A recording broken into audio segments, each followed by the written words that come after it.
الرحمن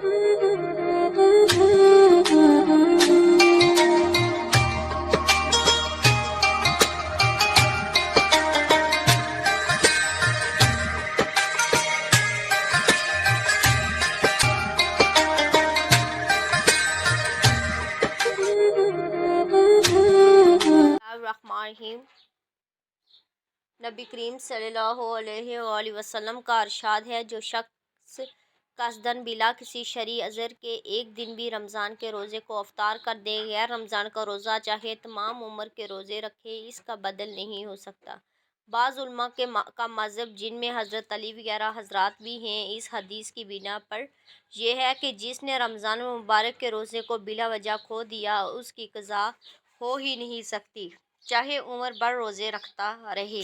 مگر جمہور یا فقہا کے نزدیک اگر رمضان کا روزہ رکھا ہی نہیں تو ایک روزے کے بدلے ایک روزہ سے قضا ہو جائے گی، اور اگر روزہ رکھ کے توڑ دیا تو قضا کے ایک روزے کے علاوہ 2 مہینے کے روزے کفارہ کے ادا کرنے سے فرض ذمہ سے ساقط ہو جاتا ہے۔ البتہ وہ برکت اور فضیلت جو رمضان کی ہے ہاتھ نہیں آ سکتی، اور اس حدیث پاک کا مطلب یہی ہے کہ وہ برکت ہاتھ نہیں آ سکتی جو رمضان شریف میں روزہ رکھنے سے حاصل ہوتی ہے۔ یہ سب کچھ اس حالت میں ہے کہ بعد میں قضا بھی کرے، اور اگر سرے سے رکھے ہی نہیں، جیسا کہ اس زمانے کے بعض فسق کی حالت ہے، تو اس کی گمراہی کا کیا پوچھنا۔ روزہ ارکان اسلام میں سے ایک رکن ہے۔ نبی کریم صلی اللہ علیہ وآلہ وسلم نے اسلام کی بنیاد 5 چیزوں پر ارشاد فرمائی ہے۔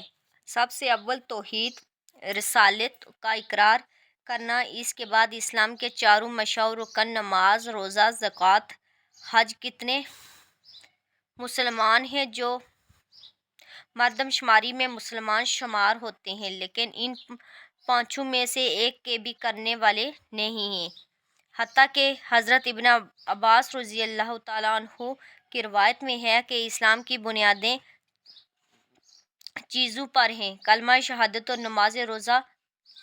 جو شخص ان میں سے ایک بھی چھوڑے وہ کافر ہے، اس کا خون کر دینا حلال ہے۔ نبی کریم صلی اللہ علیہ وآلہ وسلم کے ارشادات ایسے لوگوں کے بارے میں سخت وارد ہوئے ہیں: فرائض کے ادا کرنے میں کوتاہی کرنے والوں کو اللہ کے قہر سے بہت ہی زیادہ ڈرنے کی ضرورت ہے۔ حق تعالیٰ شانہ اپنے بندوں کے طفیل مجھے بھی نیک اعمال کرنے کی توفیق نصیب فرما دے کہ سب سے زیادہ کوتاہی کرنے والوں میں ہوں۔ فصل اول میں 10 حدیثیں کافی سمجھتی ہوں کہ ماننے والوں کے لیے ایک بھی کافی ہے، اور نہ ماننے والوں کے لیے جتنا بھی لکھا جائے یا پڑھا جائے بیکار ہے۔ حق تعالیٰ شانہ سب مسلمانوں کو عمل توفیق نصیب عطا فرمائے۔ میرے اس چینل کو سبسکرائب کریں اور بیل آئیکن کا بٹن پریس کرنا نہ بھولیے گا۔ مزید ویڈیوز کے ساتھ حاضر ہوں گے، تب تک کے لیے اللہ حافظ۔